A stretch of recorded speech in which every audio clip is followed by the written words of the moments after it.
Russia's Wagner paramilitary group was active in several African countries, including Libya, where its fighters aided General Khalifa Haftar in return for access to Libyan oil and gas.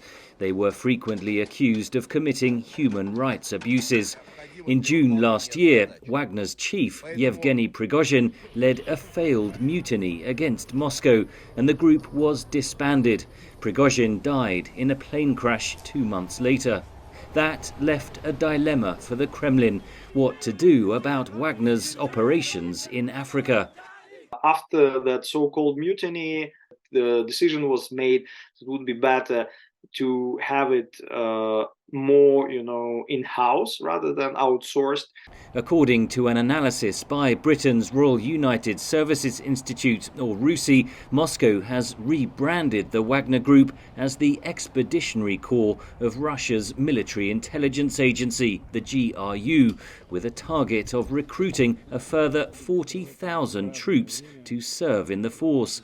Its aim is to secure Russian interests overseas, including access to mineral resources, while also reducing Moscow's vulnerability to Western sanctions, according to the report. What they're doing is just expand their colonialism in the global South countries.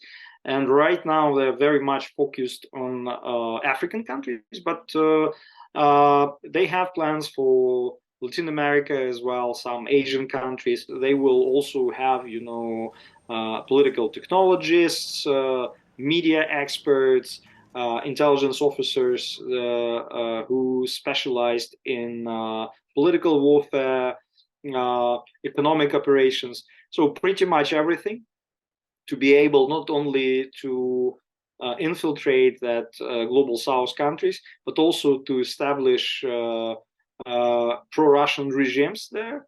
Moscow is actively marketing that offer to African governments. They sell this conception as so-called regime survival package. The RUSI report says Russia helped to foment military coups in parts of Africa and is now seeking to displace Western influence. France and other European nations sent troops to Mali in 2013 to help fight an Islamist insurgency. But they were withdrawn in 2022 after a military coup. A UN peacekeeping force also pulled out last year. Several hundred Russian-backed fighters are now in Mali supporting the junta. Moscow has also backed military governments in Niger and Burkina Faso. Speaking Wednesday, Russian President Vladimir Putin denied any plan to oust Western influence from the region. To be honest, overall, we do not have national tasks at the Russian state level there. We're just being friends with them, that's all.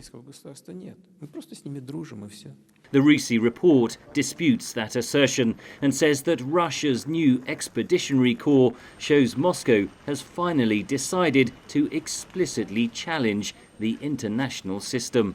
Henry Ridgwell, VOA News, London.